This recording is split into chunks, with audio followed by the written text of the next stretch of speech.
11 mois. C'est le temps qui s'est écoulé depuis que Targone Sambiri-Nwaka, coordonnateur de la Dynamique pour la majorité du peuple, DMP, président national du parti DSA, les démocrates socialistes africains, a déposé son dossier pour le renouvellement de son passeport à la Direction générale de la documentation nationale, DGDN. Un délai qui devait initialement prendre 2 semaines s'est transformé en un véritable parcours de combattant. Lors du dépôt du dossier, les agents m'ont informé que je pourrais venir retirer mon passeport dans 2 semaines, explique-t-il. Mais lors de ses multiples visites au service des passeports, le même scénario se répète, son dossier est complet, mais serait mystérieusement retenu par quelqu'un. Les agents eux-mêmes semblent dépassés par la situation, promettant des rappels qui ne se font jamais. Voir plus d'informations sur le Togo. Matériel de bureau. Bulletin d'information. Nouvelles d'actualité. Discours fort. Gnassingbe. Application de paris sportifs. Journaux. VPN pour l'Afrique. Cours de l'anglais.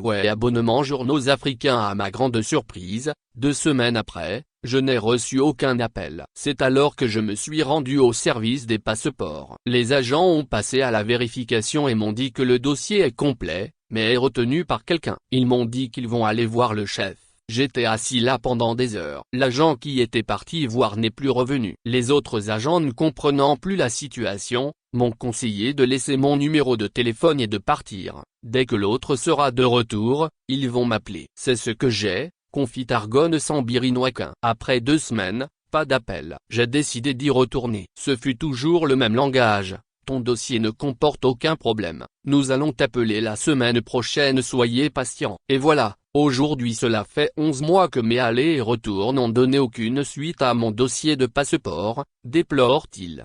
Voir plus. Service de consultation politique. Service d'analyse économique. Bulletin d'information. Journaux. Formation. Journalisme. Information sur le Togo. Nouvelles d'actualité. Conférence sur la politique togolaise. Information politique. Tour culturel. Lomé pour l'ancien député. Ce blocage administratif n'est que la dernière manifestation d'un acharnement contre sa personne depuis plus d'une décennie. Depuis 2013, je demeure victime d'un acharnement inédit de la part du régime de Faure contre ma personne, affirme-t-il. Dès son élection à l'Assemblée nationale en 2013, Targone Sambiri-Nwaka est persécuté par des tenants du régime. Il accuse nommément Dadja Magano et, alors préfet de Dankpen, d'avoir déposé une plainte imaginaire contre lui, marquant ainsi le début d'un harcèlement systématique.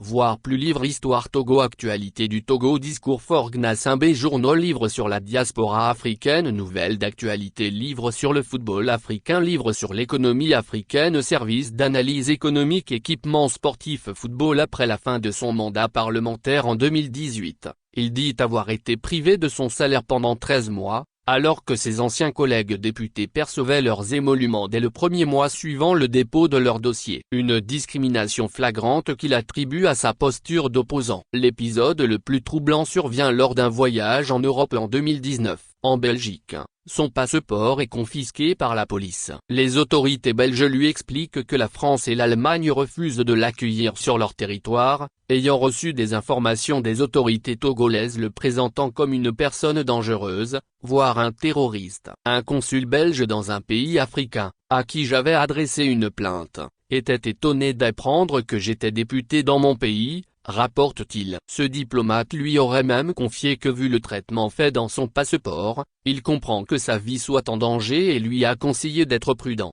Lors des élections municipales de 2025, un cadre du parti UNIR a laissé entendre que d'après les autorités locales, il fallait me tuer pour avoir une tranquillité au nord, car je suis un poison qui s'associe avec les nationalistes du sud pour déstabiliser le régime. L'on se souvient également des événements de septembre 2024 au siège de la CEPA où l'opposant a été victime d'une agression physique lors de l'attaque contre le député sénégalais Guy Marius Sagna au siège de la CEPA. Les miliciens du régime UNIR ont porté plusieurs coups sur ma tête avec des cailloux, raconte-t-il, ajoutant qu'il souffre encore des séquelles de ses blessures.